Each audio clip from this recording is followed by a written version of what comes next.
All right, time now for the Talk of the Town. We welcome you back to News 12 at 4 o'clock. The city of Denison is gearing up for its 9th annual Doc Holliday Saints and Sinners Festival coming up in April. Leading up to the event are several historical presentations to share Denison's rich, and we do mean rich, history. This month is the second of 4 events, and here to give us more information, our friend historian Kurt Cichowski. Great to see you as always. Let's talk about tomorrow's event. We're coming up quick on this. First of all, no chance we think of snow out, rain out, cold out, or anything. You're going full speed. No, we are. We're headed for it. So what about tomorrow? Tell us all about it. This is just another one of the historical preludes we're doing as we ramp up to get to the Doc Holliday Festival. We do claim him. Tomorrow, We're going to have Brian Hander. He is a local historian. He's written several historical books. He's going to talk about entertainers and entertainment, from the Philharmonic to the jazz people of the 1950s and all the way back to the opera houses that we had. And then I think what's going to be really good is Melinda Mitchell is going to talk about the interurban and something most people don't know. That's the Wood Lake Amusement Park that Sherman and Denison shared. They buried the axe there and had fun. Isn't that interesting? When did that go from and to, that amusement park?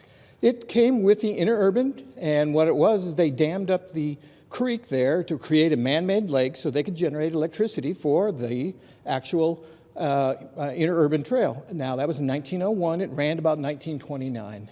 How about that? Well, I guess for folks like me who are relatively new to the area, I've lived here a couple of years, give me a sense of why people should come to this, the rich history, something like this amusement park that they never heard of that was right here, or an opera house. It is amazing the history that came here. I'm not a Denison resident. I was in the Air Force for 36 years. Came here because my wife's family from here, and I was just absolutely astonished. Everything from the Quantrill Raiders, everything from Bass Reeves came through here. We had, of course, the Katy Railroad. The very first time you had a railroad coming from the north to the south. We actually, here in Denison, have the golden spike of the North-South Transcontinental Railroad. We're going to celebrate that on the 10th of March, separate from this.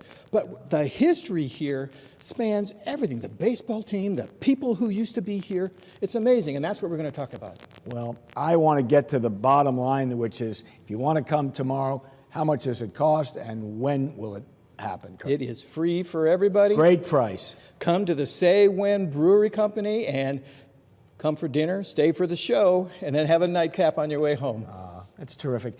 And in a few seconds we have remaining here, talk about what you expect the future of Denison to be like. We have so much growth.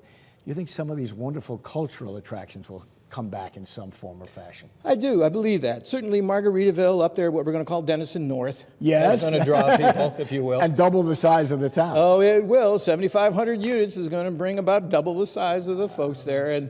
And that will bring in the kinds of people and the kinds of funding that you need for these kinds of things that were classic back then in the 1890s. Got to leave it there, but look forward to seeing you tomorrow. Thank you very much, sir. Kurt, thank you. And we'll be right back.